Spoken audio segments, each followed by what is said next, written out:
Rev it up and welcome to Cars Yeah, show number 1913. This week on Cars Yeah, I'm celebrating the Hilton Head Island Concours d'Elegance and Motoring Festival that takes place November 5th, 6th, and 7th on Hilton Head Island. To learn more and get your tickets, go to hhiconcours.com. This is Cars Yeah, where you'll enjoy interviews with inspiring automotive enthusiasts. Mark Green is here to provide you with a fuel injection of automotive inspiration. So get in, sit down, buckle up, and get ready for a wild ride here on Cars Yeah.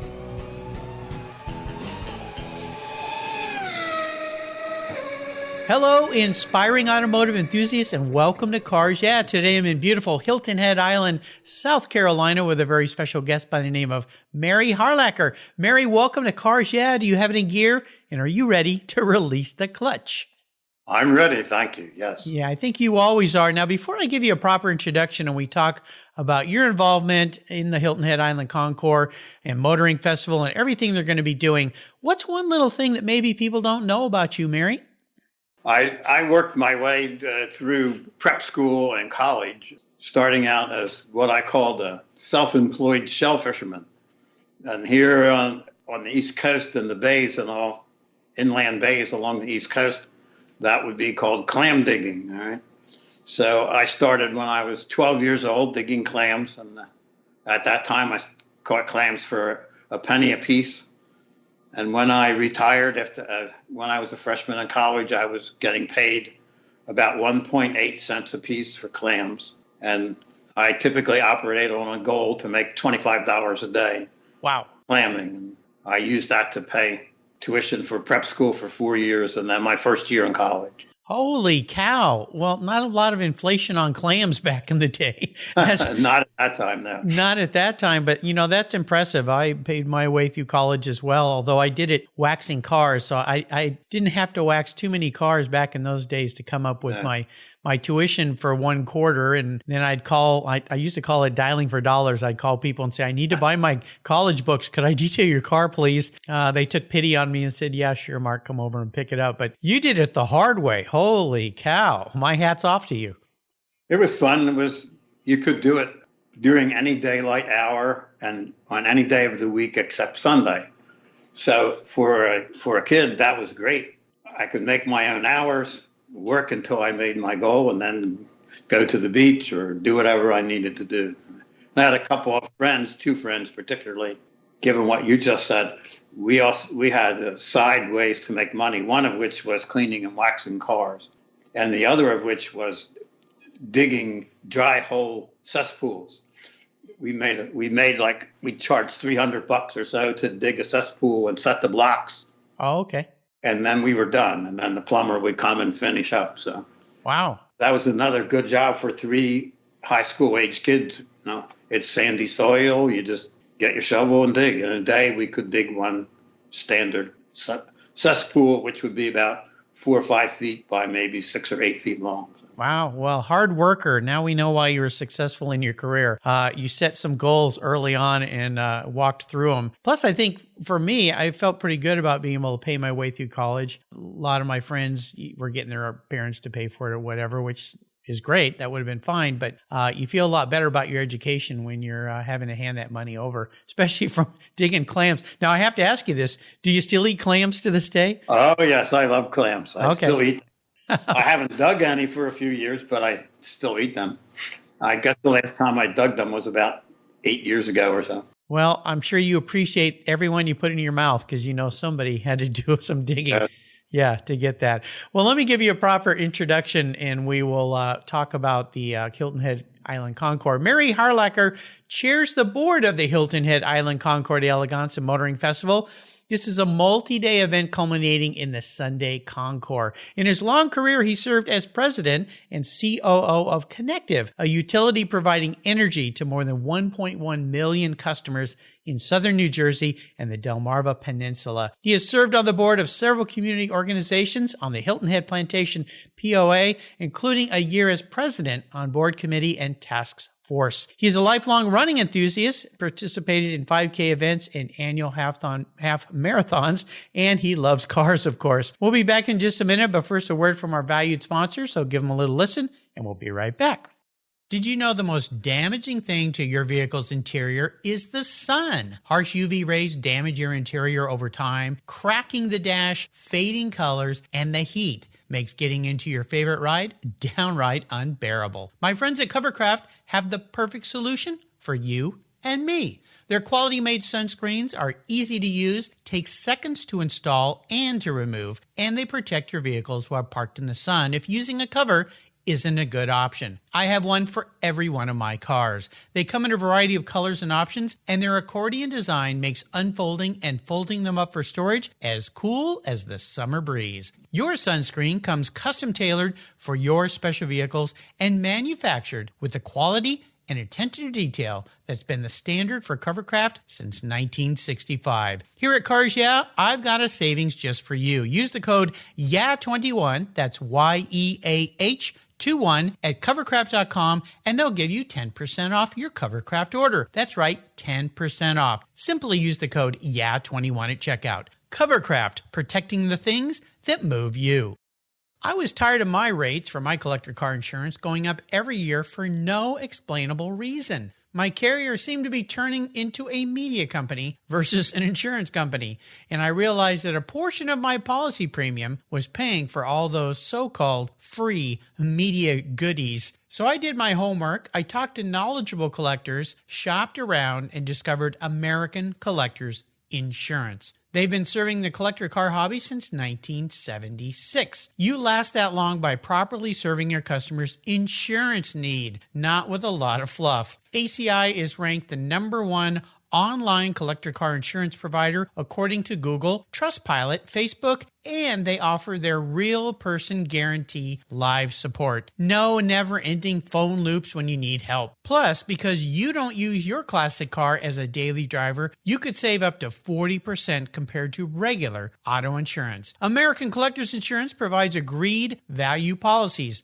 So if you experience a total loss to your collector vehicle or it's stolen, you'll be paid the amount listed on your declaration page, less any deductibles, of course. No ifs, ands, or buts. Give them a call today and ask for your free quote at 866-ACI-YEAH. That's 866-224-9324. Tell them you're a friend of mine, Mark Greens at Cars Yeah. American Collectors Insurance. Classic car insurance designed by collectors for collectors.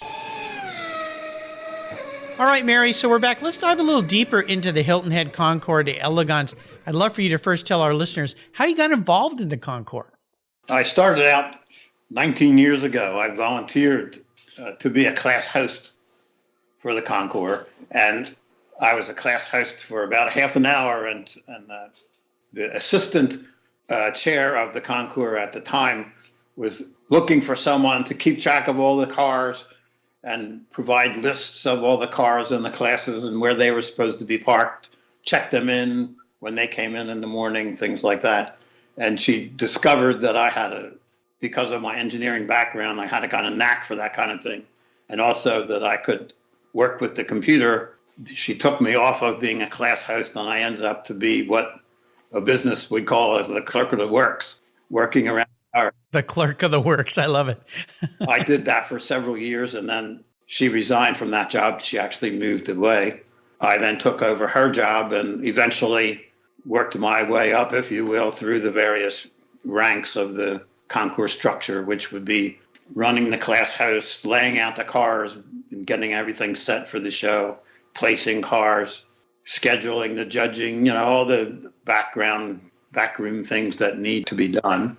And then gradually Paul Doering, who was really the father of the Hilton Head Island Concours, he let me do more and more in terms of naming the classes and deciding what they would be and where we would put them on the show field and so on and so forth. And just worked my way along. Well, I've talked to a lot of people that say that volunteering to be at a concours, and I've done this a few times as well, even just helping the cars come in onto the field, welcoming them, handing them something, goodie bag or whatever it might be. You never know where that might lead to. And here you are sitting on the board. But I had no idea that you'd been a part of this event for such a long time. Are there other concours events that you're involved in as well? No, this is the only one. It was a hometown thing. I'm not what one would describe as a real hardcore car collector type of person. I'm into cars. I know a little something about them. I enjoy them, but I'm not a hardcore collector as someone else may be.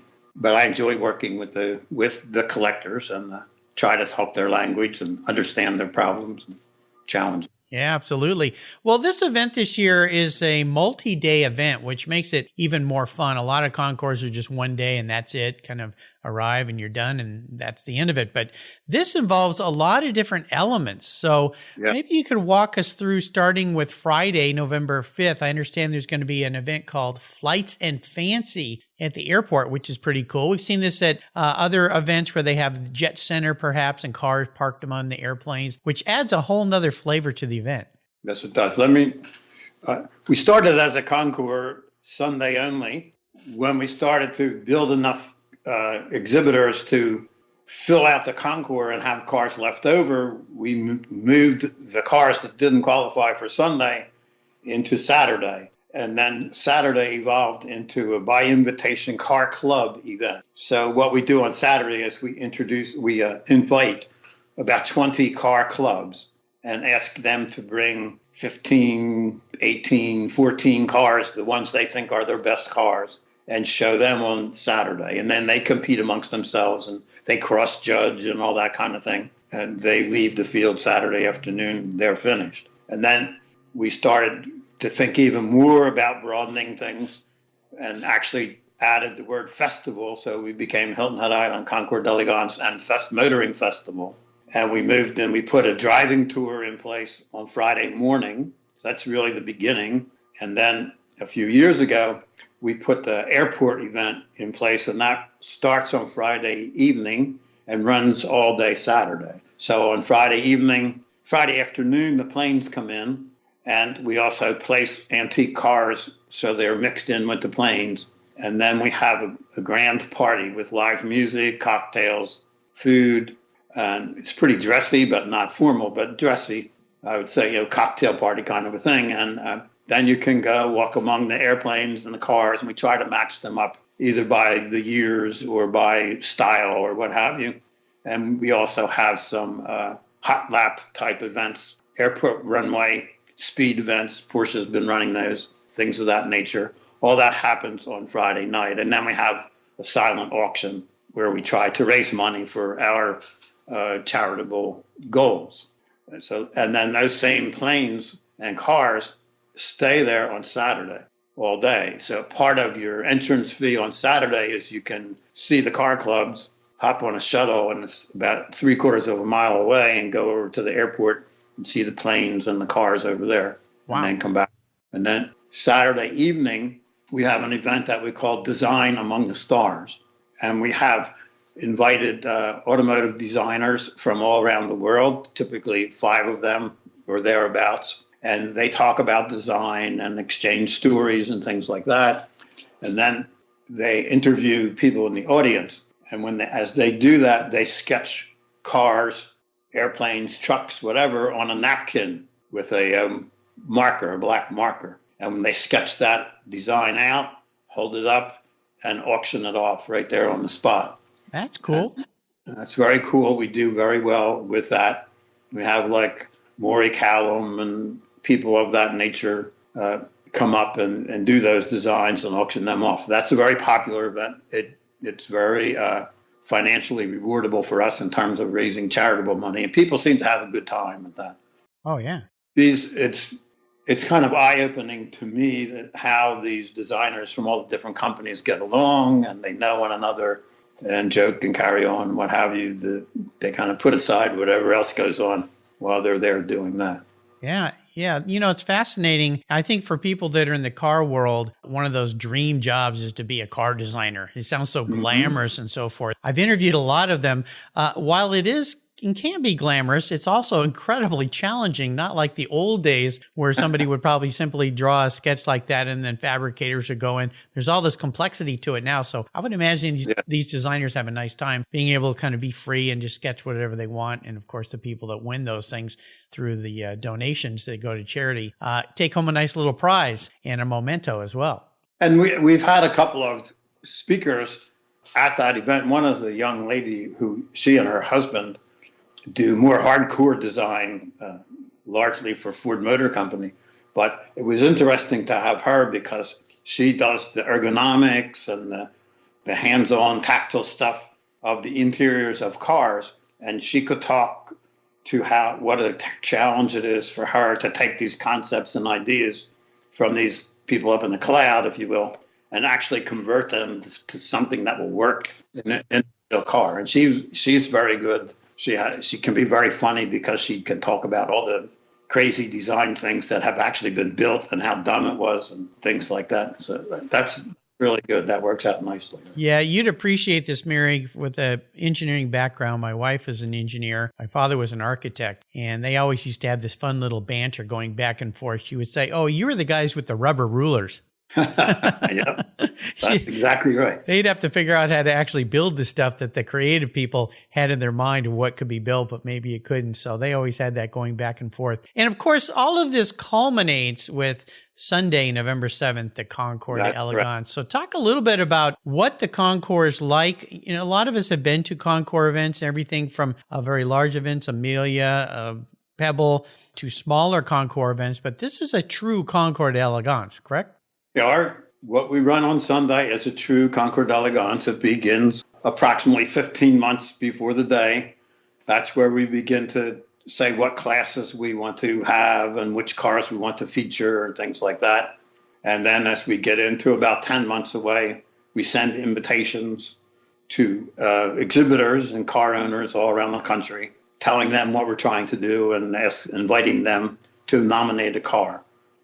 And then as we go down through the next few months, we go through all the nominated cars and select those which we are going to place in classes and show on Sunday. Being a concours, it's judged. So coming in right behind the car selection, we again go out and we recruit judges, tell them the same thing. These are the cars, these are the classes we're going to have, the types of cars that are going to be in there. If you would like to judge, let us know, tell us your background and why you would be a good person to judge whatever cars. Give us your experience and so on and so forth.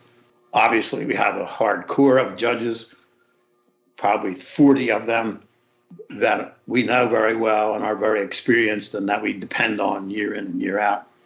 And then we fill in the rest with some newcomers. We try to bring in youth, and we've been working on younger people, and we've been successful bringing in a few more women. And then kind of work it that way. And then we also are doing youth judging. We've done that off and on for the past 5 or 10 years. It's fun, and the kids have a good time.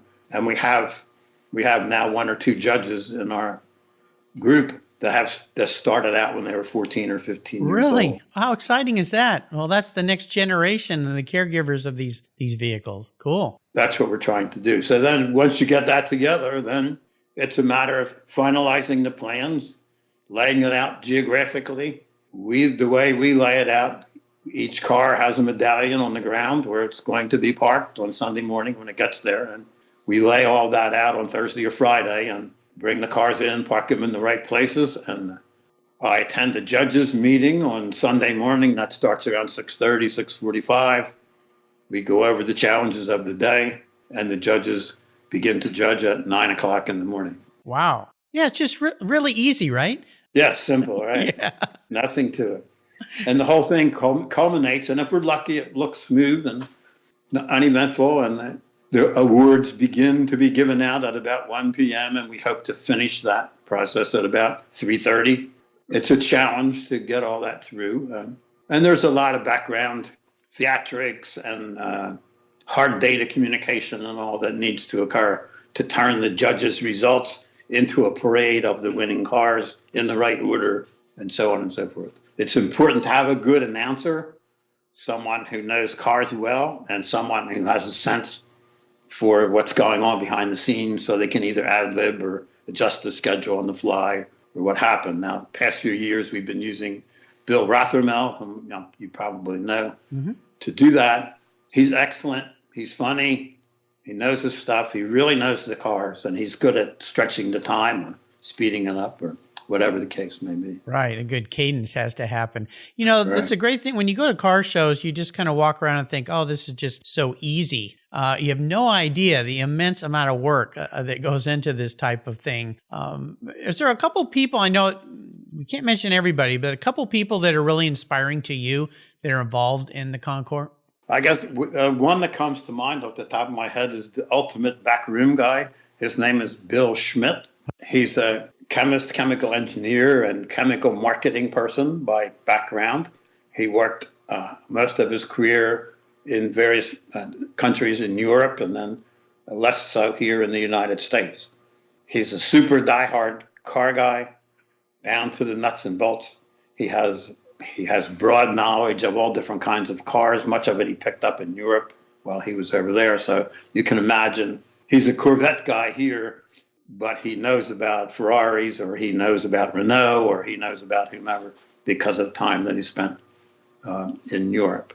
So in terms of inside guys who know the cars and help keep us straight there, he's kind of a go-to person. You have another guy, Mike Mcclelland, who used to be you may know him, he used to be the chair of the Coeur Duesenberg Auburn Museum in Auburn, Indiana. So he has that whole background of the late 20s and 30s American cars. He has it down cold. He knows where every one of those cars is buried around the country. So, and he has the sense of those cars and the engineering and the design work that went into those cars. We have a local person. It attests to the other knowledge that's required. His name is Truett Rabin.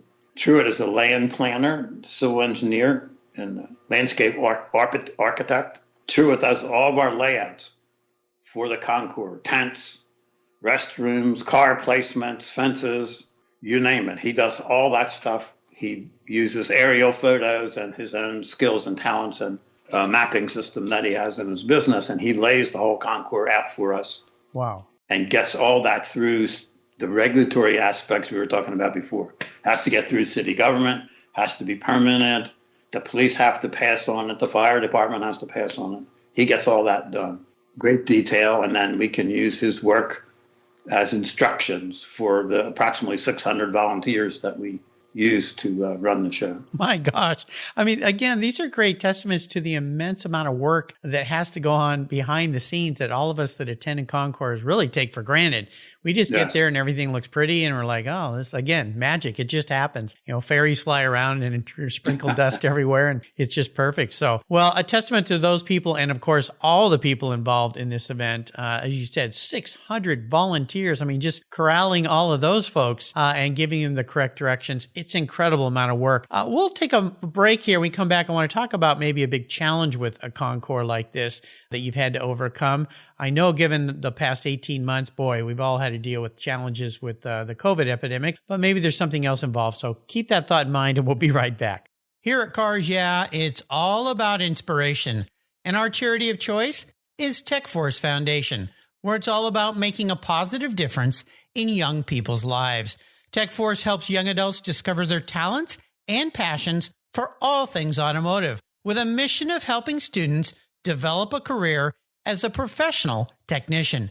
Tech Force awards nearly $2 million in scholarships every year for students to pursue technical education, and they support hands-on activities, events, and mentorships across the country, working to change the outdated perceptions of these careers. Auto techs are in high demand, but the supply of qualified technicians is critically short. They need your help to fuel their mission. Learn more and join me in supporting them at techforce.org. Linkage. It's a new quarterly publication and website that covers the automotive market, driving, restoring, collecting, and discovering your passion for motor vehicles. Linkage is about experiences, opinions, and values. Linkage is an actual informed, reasoned opinion based on first-hand experiences. A talented linkage team covers the automotive world, the people who share your passion and mine, smart, considered, rational, and experienced opinions, ones you can learn from and grow. That includes our passion that drives auctions and the collector car market. So come with me and join us on this journey. And be sure to use the code CARSYEAH when you subscribe, and they'll give you $10 off. Boom! Linkage, geared for the automotive life. Subscribe today at linkagemag.com. So let's talk about this. Obviously, there's a lot of things in the background with the Concours events that are challenging. Sometimes things just don't work. Sometimes things probably give you a major headache and you figure out a way to get it done, or all these talented people help you. Maybe you can walk through one big one that most people would never even think about when they come to a Concours. That was a big challenge for you guys. Actual event that happened that was a challenge? Yeah. Well, our biggest challenge by far, at this point is well documented, was Hurricane Matthew. Our Concours, as you know, is scheduled to be the first Sunday in November. And Hurricane Matthew hit, I don't remember the exact date, it was late September. So we had first to decide if we were going to try to do the Concours at all, and then second, to pull it off. Hurricane Matthew presented itself here in the form of heavy amounts of rain and significant wind that blew down a lot of trees. Our vegetation here is probably 40% or more pine trees. So huge amounts of pine trees blew down. And the Concours being on a golf course, the pine trees were blown down. And if the hurricane winds are such that typically they'll fall one way or the other, but out into the fairways. So they block up. The entire golf course was just covered with fallen pine trees. Sure. Oh, my gosh. So we met about 6 weeks or 5 weeks before the Concours was to begin with the people from the golf club and with officials from the town of Hilton Head Island, looked at the situation and say, what do we need to do to clear the short practice area, driving range, and 2 fairways that we use for the Concours, and get it done between now and the Concours. And so the plan had to be to cut away all of the blocking trees, cut them into manageable sizes, and then get them removed, and then to put the trash someplace when you cleaned all that up. Right. And then to pay the couple $100,000 that was required, I think it ended up to be more than that, to remove the debris so we could actually do the show. And again, you're up against this time window. Deadline. Right. So we got within 4 or 5 days of the event of the hurricane happening, myself and the general manager of the Port Royal Golf Club got together with the mayor, and we actually walked down, saw what needed to be done. The general manager of the golf course and I had experience. Because of working at a utility company, had dealt with storms on a regular basis. And the golf manager, because he had dealt with this kind of damage in the past also. And then we kind of convinced the mayor that we had something doable if he would back us financially. He didn't have to necessarily pay all the bills, but just come in and say, yes, I'll cover them if it costs more than they have in the bank or whatever. And so within about 6 days or so, we had agreed, yeah, we could do it. And this is what we needed to do. And we proceeded to move from there. And I give credit to the mayor and the town people who were in behind us, helping us every step of the way and enable us to get rid of debris and things without being tied up forever with permitting and all the kind of stuff like that can go on. And the golf course manager who had the connections, he called in the agrarian type people that he knew that could do the job, and they literally got it done. Wow. So we held the Concours. The spaces between the fairways were filled up with down trees and trash, whatnot, but pulled it off. And it worked out very well, and we were proud of that. And I think that the local people here really appreciated it because the damage was such that a lot of things that would normally go on in Hilton Head in the fall were all being canceled because there's so much dependence on outdoor type things, and the outdoors were just all torn up. So wow. Well, and it's such an important economic factor in that area. People visiting and so forth can be devastating. Holy cow, the show must go on, and it did. Yes. It's incredible. Wow. Well, I always like to ask people about a special vehicle in their life. I'm going to twist this up just a little bit with you. I want to ask it in this way, and that is pick a favorite car. But when you think about the cars that are coming this year, can you maybe talk about one vehicle that stands out for you? And again, you don't want to say your favorite because that'll make everybody else feel bad. But maybe one car that's kind of standing out for you that you're excited to see. I guess what I'm excited to see this year is not necessarily one car, but two groups of cars. Okay. And those groups are, as you might expect for older cars, the groups are historic, but they're very educational. Each group is very educational in its own way. One is more traditional, and we're holding a Grand Stutz, and we're honoring Stutz cars this year.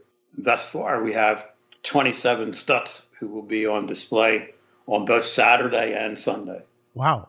So you get to see the whole history of Stutz in this exhibit, and it shows you I think the design and power and technical innovation of a company like Stutz with their engines and braking and transmission and all the things that they changed and developed over the years, and the power and reliability of the engines that they built, which are largely still working full-time today with no problem.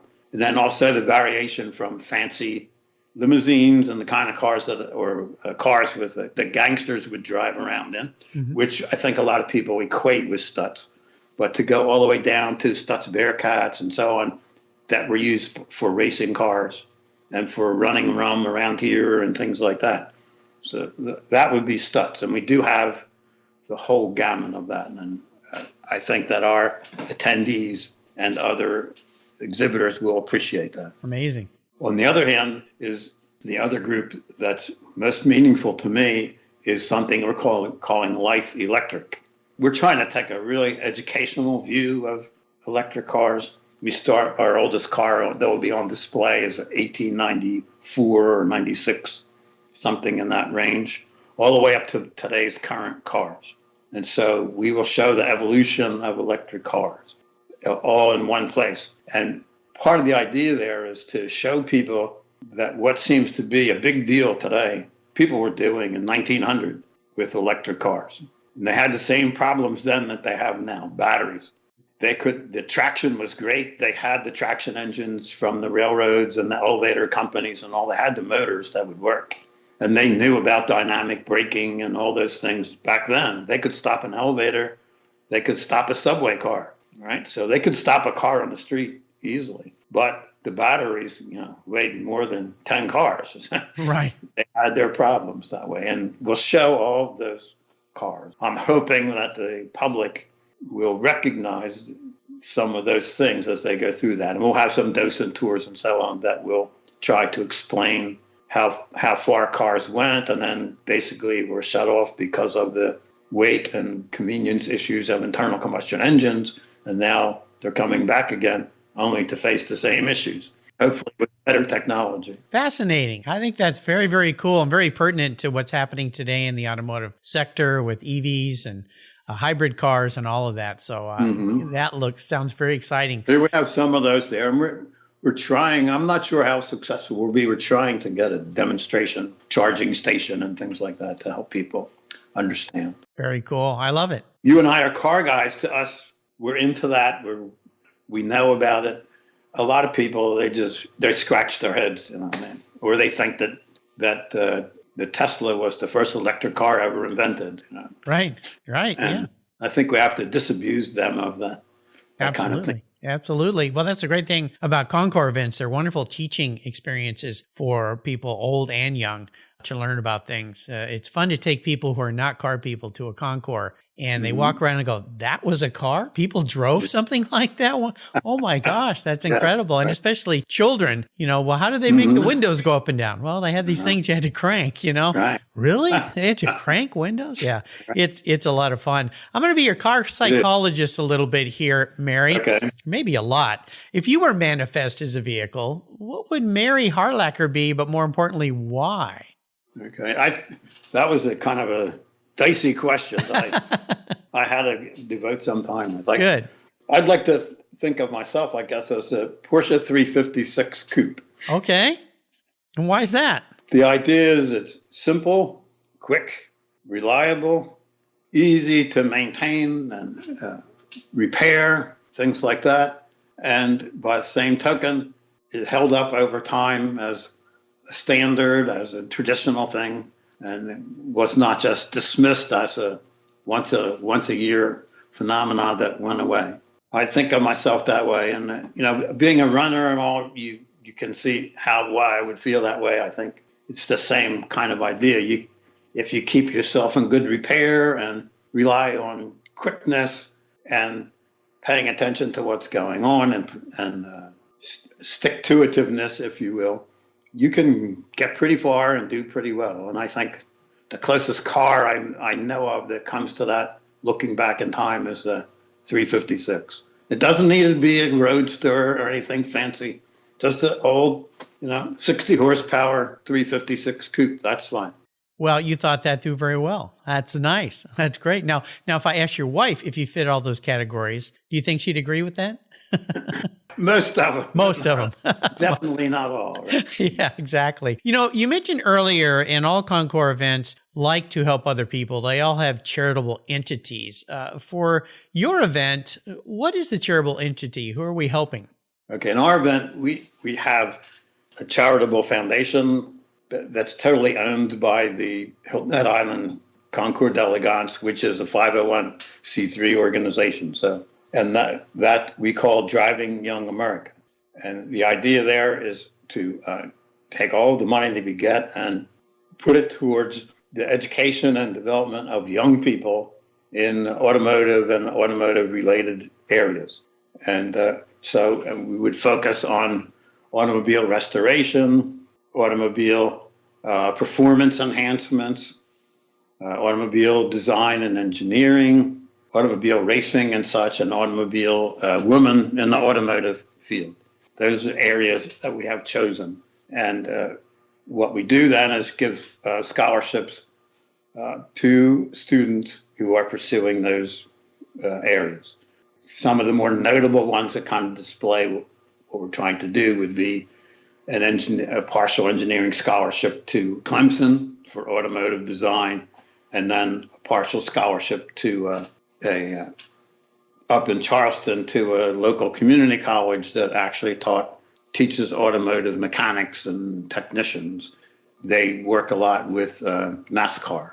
So we actually got someone through there. And then local people who are involved in some other way. Savannah Tech is a good place to go. They have a lot of automotive programs. They also have an aircraft program. So that kind of fits in with our motoring festival thinking. That's where we try to focus. Wow, it's awesome. I love it. I love it. How about a book? Is there a book that you've read that you'd like to share with our listeners that you really enjoyed? Yeah, my favorite book, which I've read, I don't know, maybe 4 or 5 times so far, it's because it's 1,500 pages, is Shogun by John Clavell. I don't know if you know. You sure? Or James Clavell, right? Okay, James, yep. Shogun I love. I think that most people think that the Englishman is the hero of Shogun, especially if you look at the TV series or whatever. However, if you read it, you realize that it's not the Englishman, but the Japanese man who became Shogun as the hero. And how he did it, to me, is the story. It's just a superb management text, if you will, for how you can do that. He started out all along as just wanting to do good, just wanting to protect his people and defend Japan, the fatherland, the motherland, if you will. and never had any aspirations to be in charge of anything. He just wanted to be a good soldier. And he works that and works that and works that. And he works all these people that he knows. And he empowers 4, 5, 6 people in the course of the book to do all different kinds of things. And he gives them all the credit and keeps working and working and working. And then at the end of the day, they came along and basically said, there's nobody else left. Would you please be the shogun? And he reluctantly took the job. And I think that's, if you're to really be a good manager and want to help someone achieve a vision, some enterprise or whatever, that's really the way you have to do it. You can't start at the beginning and try to pull everybody along. You really have to work it the other way. And it takes time and education of people and nurturing of people and different skills and so on. So I like that book, and every once in a while when I'm if I think I'm forgetting or whatever, I go back and read it again. Well, I'm surprised nobody else has recommended that book and all the people I've talked to, but I loved your analysis of it and how it can relate to how you be a great manager, great leader, great mentor to people today. So very nicely done. Now, before I let you go, I'm going to let you go on what I call the ultimate drive. You get to pick a vehicle, anybody to go with, and anywhere to go. What does that ultimate drive look like for Mary? Okay, the ultimate drive for me looks like driving my Porsche 718 Cayman S over into western South Carolina, North Carolina, Tennessee, through the mountains and all over there. There's a place called the Dragon's Neck or whatever. The Dragon's Tail, I believe it is. Right? Yeah. And spend a few days driving around that area, and maybe even go on up in the direction towards Ohio and Pennsylvania, and just to enjoy the car and its ability to go on those kinds of roads and have a good time. And the person that after this again, I thought about it too. First, I was thinking maybe Hurley Haywood or Lewis Hamilton or something like that. So now what I decided is really the person that I would like to do that with is my wife, Pat.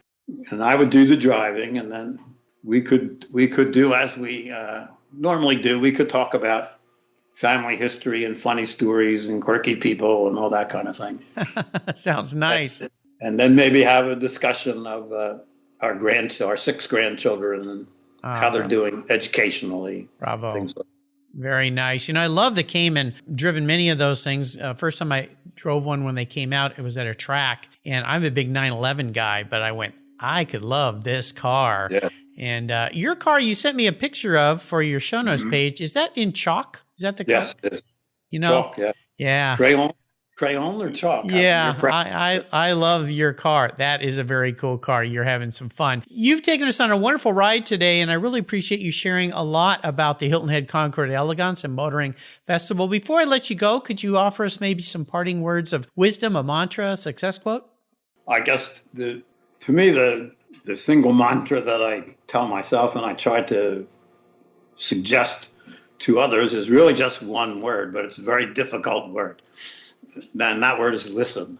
I find it hard for me to listen, and how I find the rewards of listening and listening properly to be quite high. So I try to work at listening but my patience is not always there. But so that's really what I work at. Right? Well, it's an important thing to do. And as my mom used to tell me as I was a kid, there's a reason you have 2 eyes and 2 ears and 1 mouth.